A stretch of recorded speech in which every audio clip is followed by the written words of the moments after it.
بسم اللہ الرحمن الرحیم۔ السلام علیکم دوستو۔ پیارے دوستو، امام مہدی کا زمانہ قریب آ چکا ہے۔ یہ بات تو ہم گزشتہ کئی دہائیوں سے سنتے آئے ہیں، لیکن حالیہ دنوں میں ایسا کچھ ہوا ہے جس کی بنا پر ہم یہ کہہ سکتے ہیں کہ امام مہدی کے ظہور کا زمانہ قریب آ گیا ہے۔ بلکہ اگر ہم یوں کہیں کہ دجال کے نکلنے کا اور امام مہدی کے ظہور کا وقت ایک ساتھ قریب آئے گا تو اس میں کوئی غلط نہیں ہوگا۔ پیارے دوستو، حضرت محمد صلی اللہ علیہ وسلم کا فرمان ہے کہ جب دجال کا خروج ہوگا تو تب انتظار کرنا کہ خراسان سے کالے جھنڈے نکلیں گے اور وہ مشرق کی طرف جائیں تو تم انتظار کرنا میری اولاد میں سے ایک شخص جس کا نام میرے نام کی طرح محمد ہوگا، اس کو اللہ تعالیٰ لوگوں کے درمیان میں ممتاز کر دے گا اور وہ خراسان کے ان لشکروں کی قیادت کرے گا اور دجال سے جنگ کرے گا، اور دجال سے پہلی جنگ کے وقت حضرت عیسیٰ علیہ السلام آسمان سے دوبارہ نازل ہوں گے۔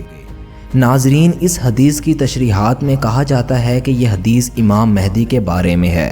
جن کا اصل نام محمد ہوگا اور ان کے باپ کا نام بھی عبداللہ اور ماں کا نام آمنہ ہوگا، اور وہ بھی اس وقت 40 برس کے ہوں گے اور وہ خانہ کعبہ کے طواف میں مصروف ہوں گے۔ جب علماء کرام کی ایک جماعت جس پر اللہ نے اپنا خاص کرم کیا ہوگا وہ ان کو پہچان لے گی اور ان کے ہاتھ پر بیعت کرے گی۔ یوں مہدی کا ظہور ہوگا اور اس سے چند دن قبل ہی خراسان سے کالے جھنڈے نکلیں گے جو دجال کا مقابلہ کرنے کے لیے ہوں گے۔ اس حدیث سے دو باتوں کی وضاحت ہوتی ہے کہ امام مہدی کا ظہور دجال کے بعد ہوگا، یعنی دجال کے ظاہر ہونے سے کچھ عرصے بعد، جب دجال پوری دنیا پر اپنا قبضہ جما چکا ہوگا سوائے مکہ اور مدینہ کے۔ وہ اپنی فوجیں لے کر شام کے شہر دمشق میں پڑاؤ کرے گا۔ اس وقت امام مہدی ان خراسانی لشکروں کو جن کے جھنڈوں کا رنگ کالا ہوگا ان کی قیادت کریں گے، اور جنگ کی صبح فجر کے وقت حضرت عیسیٰ علیہ السلام دمشق کی جامع مسجد کے مشرقی مینار پر آسمان سے فرشتوں کے کندھوں پر ٹیک لگائے ہوئے نازل ہوں گے۔ ناظرین، ہم نے اس بارے میں بہت تفصیل سے پڑھ رکھا ہے، لیکن ایسا کون سا معاملہ ہوا ہے جس کی وجہ سے ہم یہ کہنے پر حق باجانب ہیں کہ اب خراسان سے کالے جھنڈے نکلنے کا وقت قریب آ گیا ہے؟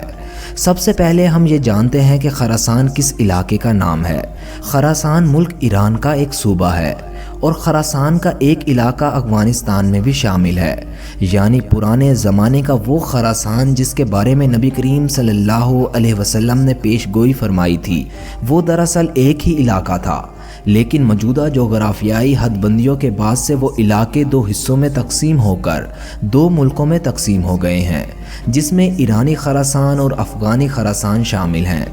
ناظرین، اب ہم اس معاملے کی طرف جاتے ہیں جو اس طرف اشارہ کر رہا ہے کہ عنقریب خراسان سے کالے جھنڈوں کا لشکر دجال سے مقابلہ کرنے کے لیے نکلے گا۔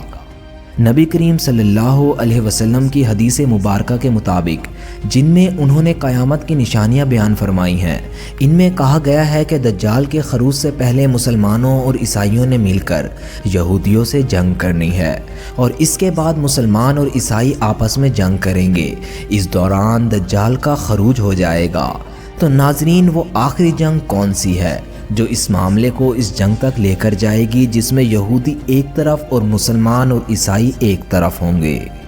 آپ جانتے ہیں کہ کچھ دن قبل فلسطین کی جانب سے اسرائیل پر حملہ ہوا، اور اب اسرائیل پوری طاقت سے غزہ پر بمباری کر رہا ہے، اور اس میں اس کا ساتھ دنیا کی کئی حکومتیں دے رہی ہیں۔ کل ہی ایک ایسی خبر آئی جس نے اس چیز کے امکانات روشن کر دیے ہیں کہ شاید اب عیسائی مسلمانوں کے شانہ بشانہ یہودیوں کے خلاف لڑیں گے۔ وہ خبر ہے کہ عیسائیوں کے سب سے قدیم چرچ کی جو فلسطین کے علاقے میں قائم ہے اور جس کی تاریخ سن 425 عیسوی تک جاتی ہے، کل کی خبر کے مطابق عیسائیوں کا وہ چرچ اسرائیلی بمباری کی وجہ سے تباہ ہو گیا ہے۔ یہ وہی چرچ ہے جس میں حضرت عیسیٰ علیہ السلام کا وہ کپڑا جس میں ان کو لپیٹا گیا تھا اور وہ پیدا ہوئے تھے، وہ کپڑا جس میں عیسائیوں کے عقیدے کے مطابق عیسیٰ علیہ السلام کو صلیب دینے کے بعد رکھا گیا تھا، جس پر ان کا خون بھی لگا ہوا ہے، اور حضرت عیسیٰ علیہ السلام کا وہ جھولا جس میں ان کی پیدائش کے بعد لٹایا گیا تھا، یہ تمام کے تمام تبرکات اس ہی چرچ میں موجود ہیں۔ اگر یہ چرچ اسرائیلی بمباری کے نتیجے میں تباہ ہو جاتا ہے تو یہ اس قدر بڑی پیش رفت ہوگی کہ اس سے ساری عیسائی دنیا میں بوچھال آ جائے گا۔ تو غالب امکان یہ ہے کہ جیسے ہی چرچ کی خبر باہر آئی تو عیسائی دنیا پر اس کا رد عمل بہت شدید ہوگا۔ اب تک کے سورسز کے مطابق اس خبر کو باہر نہیں نکلنے دیا جا رہا، کیونکہ یہی ڈر اسرائیل کو بھی ہے کہ اس طرح عیسائی دنیا یہودیوں کے خلاف نہ ہو جائے۔ البتہ اس سے پہلے ہی پوری کی پوری عیسائی دنیا میں فلسطین کے حق میں مظاہرے ہو رہے ہیں۔ امریکہ کے دارالحکومت واشنگٹن میں فلسطین کے حق میں نکلنے والی ایک ریلی کا ٹکراؤ اسرائیل کے حق میں نکلنے والی ایک ریلی سے ہوا، جہاں پر شدید ہاتھا پائی ہوئی اور کئی لوگ زخمی ہوئے۔ دوستو، یہ سب باتیں اس طرف اشارہ کر رہی ہیں کہ بے شک امت مسلمہ بے حس اور غفلت کی نیند سو رہی ہے، لیکن اللہ اپنی چالیں چل رہا ہے اور عنقریب کفار کو منہ کی کھانی پڑے گی۔ دوستو، ہم جانتے ہیں اس وقت اسلامی دنیا میں ایران وہ واحد ملک ہے جو فلسطین کے ساتھ کھڑا ہے، اور پرانے خراسان کا بیشتر حصہ بھی ایران کے پاس ہی ہے۔ تو یہ گمان کیا جا سکتا ہے کہ جو لشکر خراسان سے کالے جھنڈوں کے ساتھ نکلے گا وہ ایران سے نکلے گا، لیکن یہ بھی ایک حقیقت ہے کہ کالے جھنڈوں کا استعمال افغانی خراسان میں موجود طالبان کی وہ جماعت کرتی ہے جس کا دوسرے طالبان سے افغانی حکومت کے معاملے پر شدید اختلاف چل رہا ہے۔ اس لیے یہ خیال کرنا مشکل ہوگا کہ امام مہدی کی قیادت میں کالے جھنڈوں والا لشکر کہاں سے نکلے گا، وہ افغان طالبان کے ناراض گروہ کا ہوگا یا ایرانی خراسان میں موجود شیعہ ملیشیا کا ہوگا۔ ہم نے افغان طالبان کے ناراض گروہ کا لفظ اس لیے استعمال کیا کہ حکومت میں موجود طالبان اس جنگ میں شریک ہونے سے واضح انکار کر چکے ہیں، اور یہ ناراض گروہ شروع سے ہی ایسی حکومت کا حصہ بننے کے لیے آمادہ نہیں تھا جو ان کے پیروں میں عالمی مصلحت کی بیڑیاں باندھ کر رکھ دے اور ان کو دنیا میں کھلے عام جہاد سے روک دے۔ اس لیے یہ طے کرنا کافی مشکل ہوگا کہ یہ لشکر کس گروہ پر مشتمل ہوگا۔ البتہ یہ لشکر خراسان سے نکلے گا، اس پر سبھی علماء کا اتفاق ہے۔ موجودہ حالات کو دیکھتے ہوئے دنیا کے ریاکشن اسی بات کی طرف اشارہ کر رہے ہیں کہ اب دجال کے خروج کا وقت بھی نزدیک آتا جا رہا ہے۔